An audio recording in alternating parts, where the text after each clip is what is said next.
और इस वक्त एक बड़ी खबर आपको बताएं, ज्ञानवापी श्रृंगार गोरी मामले में आज फैसला आएगा और केस की पहुंचनीयता पे फैसला कोर्ट सुनाएगा।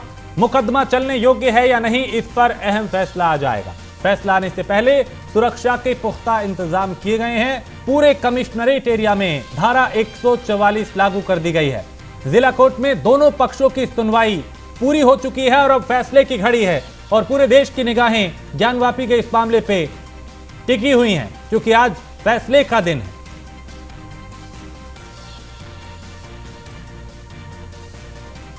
तो ज्ञानवापी श्रृंगार गोरी मामले में आज अहम फैसला आएगा।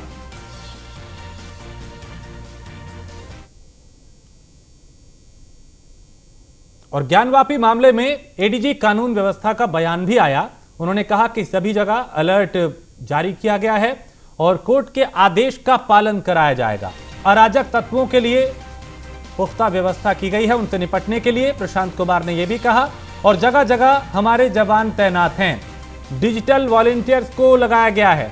हम पूरी सतर्कता बरत रहे हैं ताकि कहीं पर भी किसी भी तरह की कोई भी गड़बड़ी ना हो, कोई लापरवाही ना हो, कोई शरारत ना हो।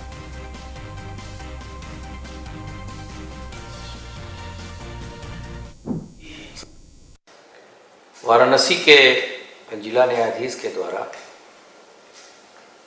एक प्रकरण में, जो कि ज्ञानवापी परिसर से संबंधित है, निर्णय अपेक्षित है। इसको लेकर सभी जगह अलर्ट जारी किया गया है।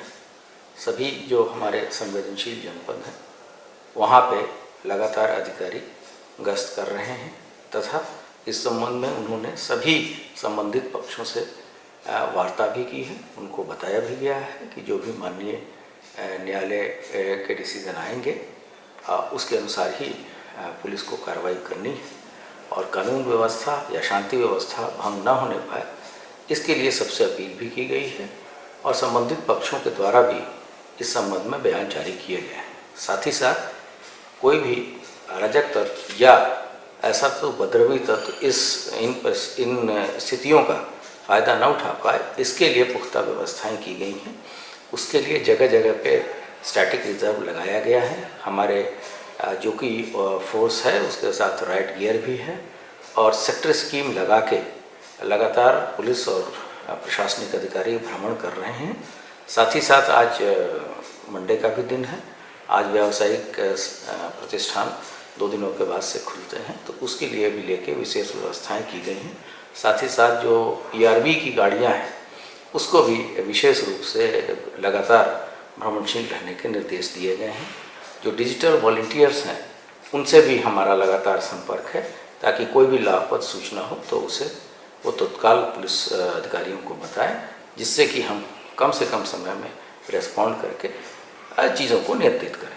तो बंद का कोई आयोजन नहीं है और जहाँ तक धारा 144 की बात है वो स्थानीय परिस्थितियों को देखते हुए इसमें जिला प्रशासन स्वतंत्र रहता है। उन्होंने अपने हिसाब से व्यवस्थाएं की हैं, लेकिन मुख्यालय से सेक्टर स्कीम लगाकर गश्त करने के निर्देश दिए गए हैं। साथ ही साथ महत्वपूर्ण जगहों पे जो संवेदनशील पॉकेट्स हैं वहाँ प्रॉपर डिप्लॉयमेंट, फोर्स का व्यवस्थापन अभी करने के निर्देश जारी किए गए हैं। और ज्ञानवापी श्रृंगार गोरी विवाद मामले में मुस्लिम पक्ष ने अपनी बात रखी। मुस्लिम पक्ष के अधिवक्ता मेराजुद्दीन सिद्दीकी ने कहा कि जो भी फैसला है आएगा हमें मंजूर होगा। साथ ही काशी वासियों से अपील करते हुए उन्होंने कहा कि किसी भी प्रकार के बहकावे में ना आए, पहले चीजों को समझें अच्छे से, उसके बाद किसी तरह की कोई प्रतिक्रिया दें।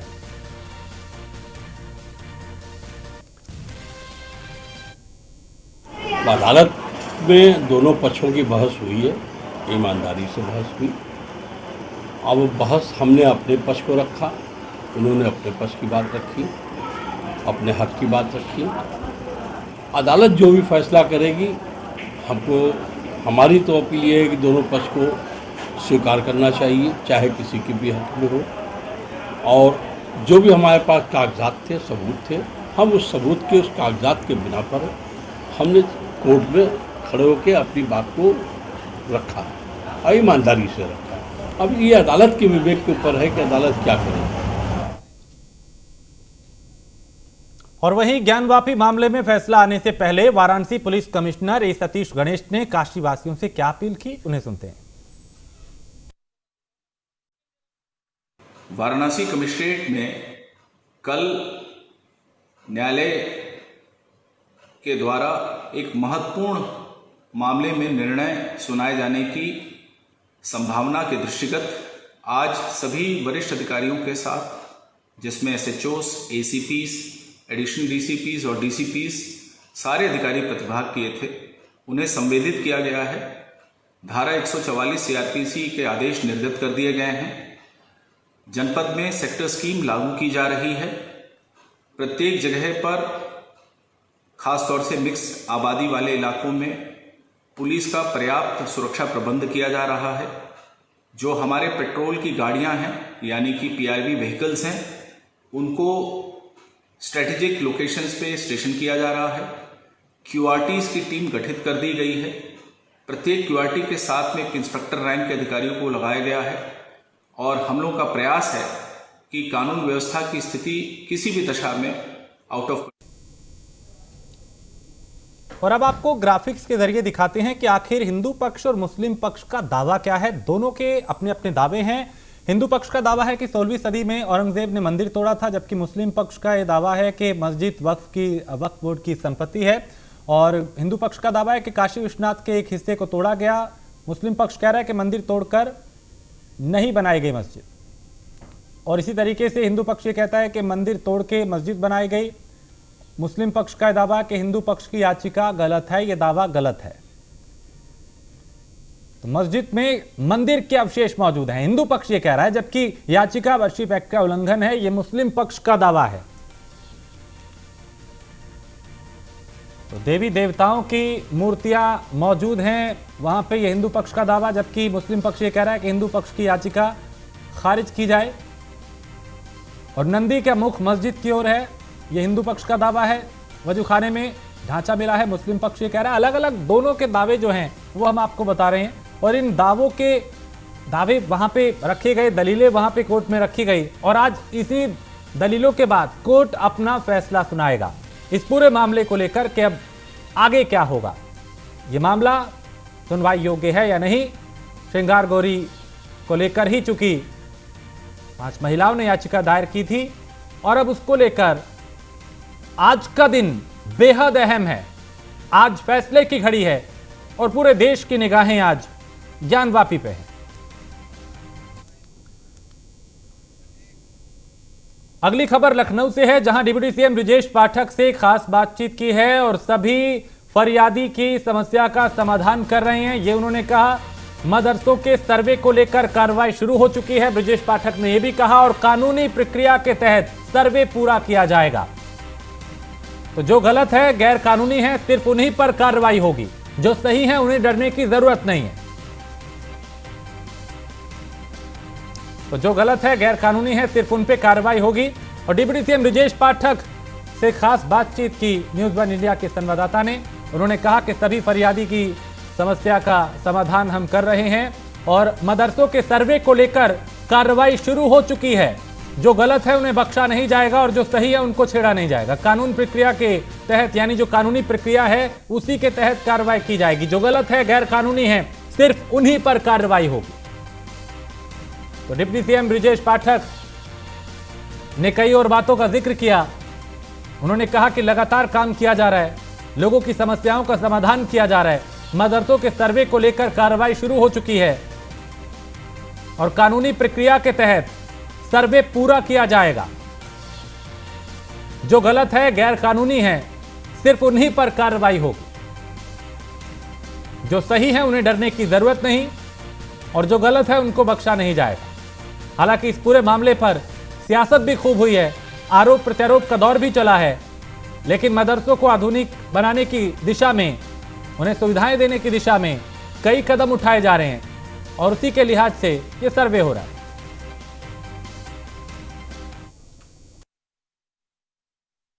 डिप्टी सीएम ब्रजेश पाठक अपने आवास पर जन सुनवाई कर रहे हैं और उनकी लोकप्रियता है कि इस तरीके से लोग यहां पूरे प्रदेश भर से पहुंच रहे हैं, जो उनसे मिलना चाहते हैं, अपनी बात रखना चाहते हैं और लगातार लोग यहां पर पहुंच रहे हैं, अपनी बात रख रहे हैं। सर, आज लगातार लोग यहाँ पहुंच रहे हैं, पूरे प्रदेश भर से अपनी बात रख रहे हैं, किस तरीके से देखते हैं? देखिए, उत्तर प्रदेश के सभी लोगों के प्रति समर्पित भाव से हम सब काम कर रहे हैं। भारतीय जनता पार्टी का एक एक कार्यकर्ता आम जनता के हित के लिए, उनकी पीड़ा सुनने के लिए प्रतिबद्ध है और हमारी सरकार आदरणीय प्रधानमंत्री नरेंद्र मोदी जी की गरीब कल्याण की योजनाओं को लेकर जन जन तक जा रही है और उत्तर प्रदेश में जब 2024 में आम चुनाव होगा, हम सभी सीटों पर चुनाव जीतेंगे। आज गैर अनुदानित मदरसों को लेकर सर्वे भी शुरू हो रहा है। हाँ, सर्वे होने दीजिए, क्या दिक्कत है?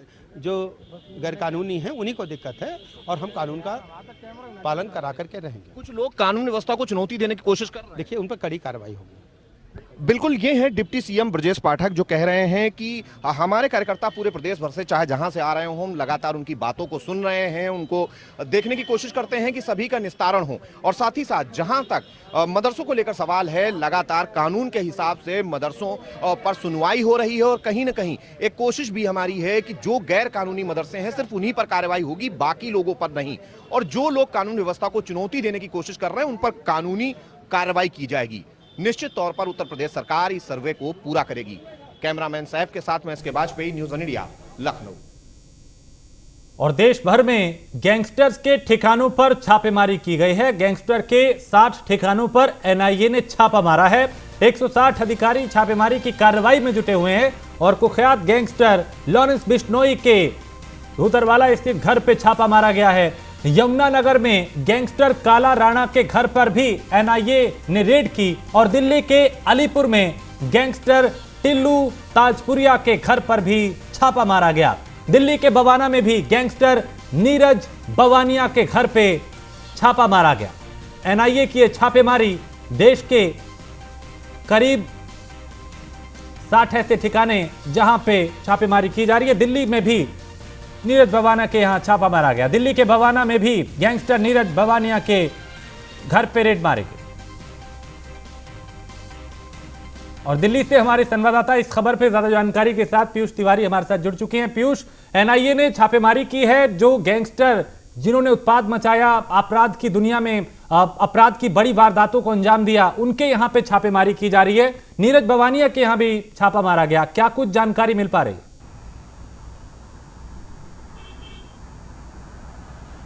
जी बिल्कुल, देखिए, एनआईए इस साल की सबसे बड़ी कार्रवाई गैंगस्टरों के खिलाफ कर रही है और जितने भी कुख्यात गैंगस्टर हैं जिनके जो टॉप लिस्ट में हैं एनआईए की, उनके घरों पर, उनके ठिकानों पे लगातार छापेमारी की जा रही है। और ये छापेमारी सुबह से ही की जा रही है। करीब करीब 60 से ज्यादा ठिकानों पर ये छापेमारी चल रही है। एनआईए के अधिकारियों के साथ सुरक्षा बल के तमाम जवान भी तैनात है। एक जगह पे 3-3, 4-4 अधिकारियों ने छापेमारी की है। 100 से ज्यादा अधिकारी एनआईए के छापेमारी कर रहे हैं। निश्चित तौर पे आप देखिए, जब से सिद्धू मूसेवाला की हत्या हुई है उसके बाद लॉरेंस बिश्नोई की बात करें या तमाम गैंगस्टरों की बात करें, कई गैंगस्टरों का नाम निकलकर सामने आए थे। तो पंजाब में भी बड़ी छापेमारी चल रही है, दिल्ली के कई इलाकों में छापेमारी चल रही है। तो देश के अलग अलग इलाकों में एनआईए आज बड़ी छापेमारी कर रही है और निश्चित तौर पे गैंगस्टरों में एक तरीके से खौफ व्याप्त है और जो गैंगस्टर फरार चल रहे हैं उनके भी ठिकानों पे लगातार छापेमारी की जा रही है। सूत्र यही बता रहे हैं कि एनआईए ने पूरी तरीके से तैयारी की थी और अचानक से ये छापेमारी की गई है, किसी को भी संभलने का मौका नहीं मिला है। और निश्चित तौर पे एनआईए के हाथ अहम दस्तावेज भी कई लगे हैं, जिसके बाद और भी लोगों पे और भी गैंगस्टरों पे कार्रवाई की जाएगी। तो ये बड़ी खबर है क्योंकि 60 से ज्यादा जगहों पे एनआईए आज छापेमारी कर रही है। बिल्कुल पीयूष, और चूंकि दिल्ली के चाहे अलीपुर की बात हो चाहे भवाना की बात हो, और यहाँ के अलीपुर में अगर गैंगस्टर टिल्लू ताजपुरिया की बात करें, नीरज बवानिया की बात करें, इन्होंने अपराध की दुनिया में कई बड़ी वारदातों को अंजाम दिया। अब यहाँ पे जो छापेमारी की जा रही है इसका मकसद क्या है? क्योंकि पिछले कुछ दिनों में अगर सिद्धू मूसेवाला की बात करें तो उससे जुड़ा हुआ कनेक्शन जो है वो भी इनमें से कई गैंगस्टर के नाम जुड़ चुका है।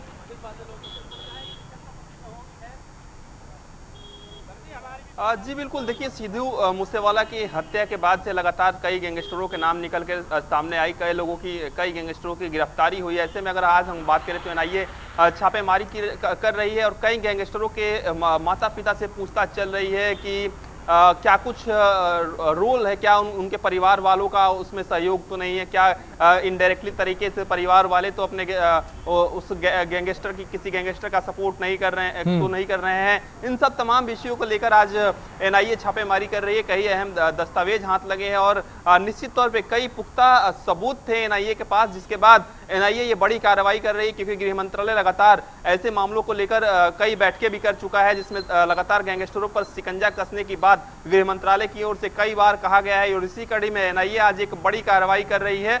तमाम चाहे लॉरेंस बिश्नोई की बात करें या उसके जो शूटर्स हैं, उसके जो जहां कनेक्शन है, वहां पे एनआईए छापेमारी कर रही है। पंजाब में सबसे बड़ी छापेमारी चल रही है, दिल्ली में कई ठिकानों पर छापेमारी चल रही है। इसके अलावा देश के अलग अलग राज्यों में छापेमारी चल रही है। सूत्र बताते हैं कि करीब 12 ऐसे टॉप गैंगस्टर हैं जिनके यहाँ एनआईए छापेमारी कर रही है। एनआईए के कई अधिकारी मौके पर अभी भी मौजूद हैं, वहां पे छापेमारी चल रही है। कई लोगों के फोन जब्त एनआईए के अधिकारियों ने किया है। उसके बाद ये इस कार्रवाई को अंजाम दिया जा रहा है और निश्चित तौर पर जिस तरीके से ये कार्रवाई चल रही है उसके बाद गैंगस्टर कई खुलासे होने की संभावना है। बहुत शुक्रिया पीयूष इस तमाम जानकारी के लिए।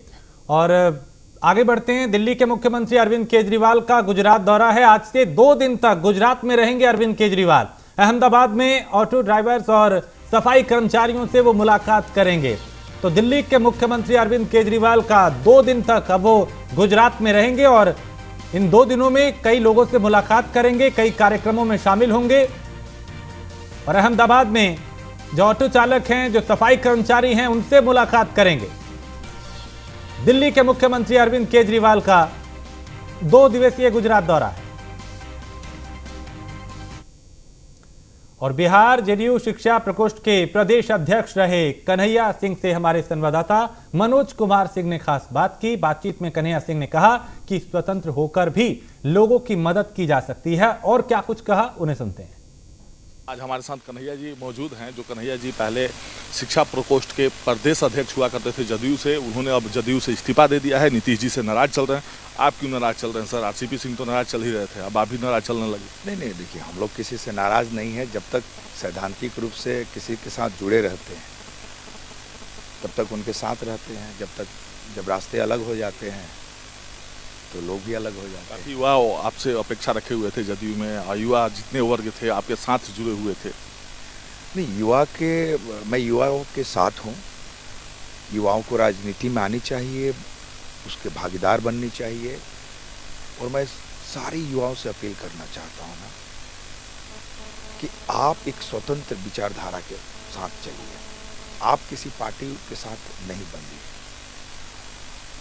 आप सारे युवा हम लोग के साथ आए, हमारे संघर्ष के पथ पे आए। हम लोग नया बिहार बनाएंगे। क्या लग रहा है कि मतलब जिस प्रकार राजनीति चल रहा है बिहार में, मतलब पलटू राम का नाम पड़ चुका नीतीश जी के साथ, तो कैसा लग रहा है? देखिए, बिहार एक परिवर्तन के दौर से गुजर रहा है। उनकी अपनी क्या ऐसा है कि वो बार बार बदल देते हैं, ये उनकी अपनी सोच है। लेकिन बिहार एक परिवर्तन के दौर से गुजर रहा है और परिवर्तन होके रहेगा। लोग तो बोल रहा है कि गिनी बुक में नाम लिखवाने के लिए नीतीश कुमार 8 बार मुख्यमंत्री का शपथ ले चुके हैं। हो सकता है कि पॉलिटिक्स से मतलब नहीं है, अपना नाम सिर्फ उनका मॉडल अलग है। मैं उस पर बात नहीं करूंगा, लेकिन हम लोग का क्लियर विजन है। हम लोग अपने युवाओं के लिए, किसान के लिए, मजदूर के लिए, माता बहनों के लिए एक नया बिहार बनाना चाहते हैं, जो सुखी हो, शिक्षित हो और रोजगार के लिए किसी युवाओं को बाहर नहीं जाना पड़े। अब क्या लग रहा है किस पार्टी के दामन थामेंगे आप लोग? काफी लोग अपेक्षित हैं जो आप लोगों से जुड़े हुए। क्या बिना पार्टी के पॉलिटिक्स नहीं किया जा सकता है? चलिए, कितना मांगे सर? आज किसी पार्टी के साथ जुड़िए, कल वो दूसरे के साथ चल जाता है, तीसरे दिन कहीं और चला जाता है। स्वतंत्र रहिए ना, स्वतंत्र रहा जाए, सड़क पर राजनीति किया जाए। अब तो मैं शाहबाद में हूँ, आराम से लोगों से मिल रहा हूँ, उनकी बातों को समझूंगा और एकदम स्वतंत्र होंगे, एकदम इंडिपेंडेंट। कोई किसी पार्टी में नहीं जाऊंगा अभी हम लोग। ये थे कन्हैया सिंह, जो कि एकदम स्वतंत्र होकर अब आरसीपी सिंह के साथ घूमेंगे और जितना लोगों का समाज सेवा हो पाएगा उतना करने के लिए तैयार है। सहयोगी गोविंदा के साथ मनोज कुमार सिंह आ रहा आज हमारे साथ। और जेडीयू से इस्तीफे के बाद आरपीसी सिंह बिहार भ्रमण पे निकले हैं और जगह जगह पहुंच के नीतीश कुमार के खिलाफ बयानबाजी कर रहे हैं। आरसीपी सिंह के साथ चंद लोग घूम रहे हैं और तमाम लोग हैं उनके साथ जो उनके साथ मौजूद हैं। जमीनी हकीकत को देखा जा रहा है और क्या कुछ कहा जा रहा है वो देखते हैं। और सरकार से जब अलग हुए उसके बाद लगातार देखने को मिल रहा है कि बिहार में भ्रमण कर रहे हैं आरसीपी सिंह, पूर्व केंद्रीय मंत्री बिहार में रह चुके। हालांकि सच्चाई क्या है देखा जा सकता है कि भीड़ भाड़ भी इसी प्रकार दिख रहा है।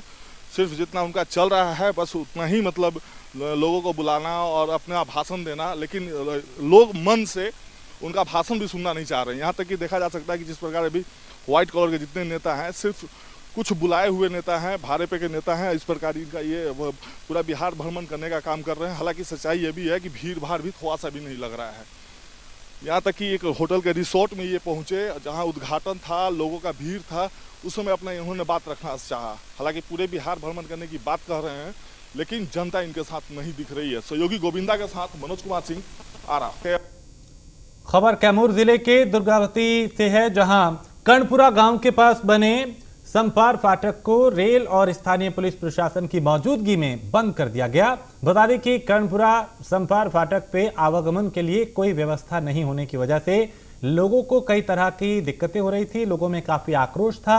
ग्रामीणों ने ब्रिज की मांग को लेकर जिला प्रशासन से लेकर रेल प्रशासन तक गुहार लगाई थी और रेल फ्रंट कॉरिडोर निर्माण में लगे डीएफसीसी के सीएपीएम अखिलेश कुमार ने बताया कि कर्णपुरा संपार फाटक पर फुट ओवर ब्रिज का प्रस्ताव स्वीकृत है।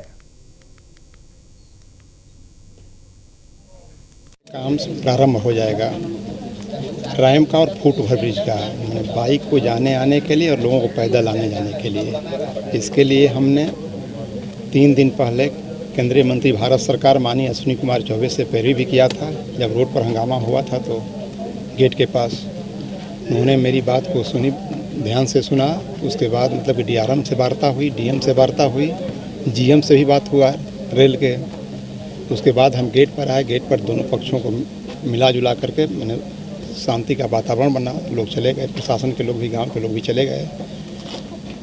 सैंक्शन हो गया है, काम मैंने शुरू हो जाएगा आज से। लगातार 5 महीना में लोग कह रहे हैं कि 5 महीना में काम पूरा हो जाएगा। लोगों के लिए आने जाने का मतलब सुविधा हो जाएगा। द्वारा यहाँ पे फुट ओवर ब्रिज की डिमांड की गई थी, जिसको कि डीएफसीसी द्वारा मान लिया गया है और यहाँ पे फुट ओवर ब्रिज बनाने का निर्णय लिया जा चुका है।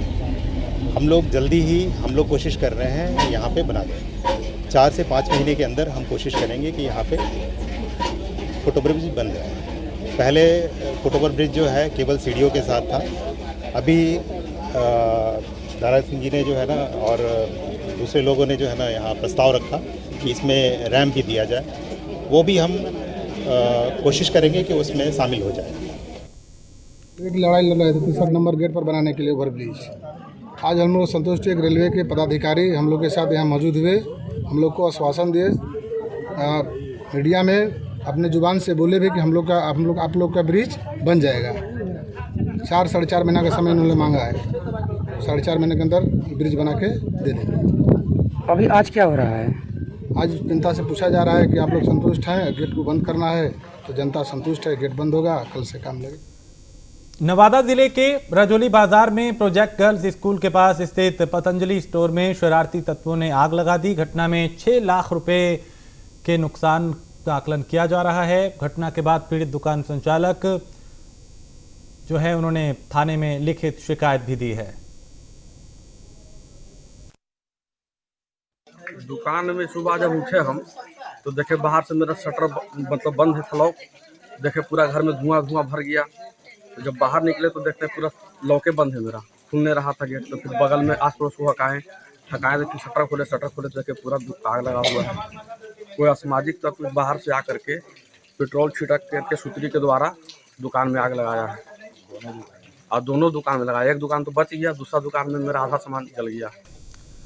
जमुई के सोनो प्रखंड के कृषि भवन कार्यालय में बीज वितरण में अनियमितता को लेकर किसानों ने प्रदर्शन किया और आकस्मिक फसल योजना के तहत वितरित किए जा रहे खरीफ फसलों के बीजों को लेकर सुबह से ही पंचायतों से आए किसानों की भीड़ लगी रही और किसान ऑनलाइन आवेदन की प्रक्रिया के पश्चात ओटीपी लेकर कार्यालय पहुंचे। लहर मिला है? कितना दिन से चक्कर लगा रहे हैं? 3 दिन से नहीं मिला है? नहीं मिला है जी। से बोला गया कि 11 तारीख को लोहा पंचायत में वितरण होगा भी। हम लोग आए, यहाँ आने के बाद हम लोग सलाहकार से पूछे कि क्या प्रॉब्लम है, बंद है, तो बोला डीलर गायब है। डीलर को फोन किया, बोला आधा घंटा में माल लेके आ रहे हैं। अब देखते हैं कि गोदाम में माल भरा हुआ है, अब बोलता है गायब है। इससे पहले 2 दिन पहले ये लोग क्या किया, सबसे OTP ले लिया और उसके बाद बोला कि बीज ही नहीं है, यानी कि सारा गोल कर दिया माल देने के लिए लहर आप इंतजार कर रहे हैं? आप हम 3 दिन से इंतजार कर रहे हैं। 3 दिन से? 3 दिन से। परसों भी आए, घुरा दिए, कल ब्लॉक पेटर सटेंगे, आज नीच मिलेगा, इतवार रविवार को मिलेगा। हम लोग सब महिला आए 8 बजे। बीज तो नहीं मिला है। तो क्या मांग करते हैं आप अधिकारी से? मांग करते हैं बीज चाहिए हम लोग के। और आज जो आप लोग को दिन भर समय व्यर्थ हुआ है, इसके लिए क्या मांग करते हैं? इसलिए मांग करते हैं, हम लोग मजदूर आदमी हैं, हम लोग कमाते खाते हैं। आज भी एब्सेंट हम लोग के हो गया है। हम लोग कमाते खाते 300 रुपया हाजिरी मिलता है और उसमें भी हम लोग को नहीं मिला है। ठाणे के घोड़बंदर से बोरीवली मीराबाई बंदर जाने वाला महत्वपूर्ण राजमार्ग वाहन चालकों के लिए परेशानी का सबब बना हुआ था। इस सड़क की मरम्मत के लिए युवा नगर सेवक सिद्धार्थ दिलीप ने अपनी जिम्मेदारी के साथ यहाँ पे कई विभागों को जगाने की कोशिश की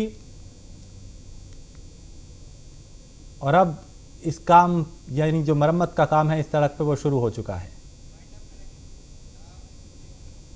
और इसी के साथ इस बुलेटिन में फिलहाल इतना ही। आप बने रहिए न्यूज़ 1 इंडिया के साथ।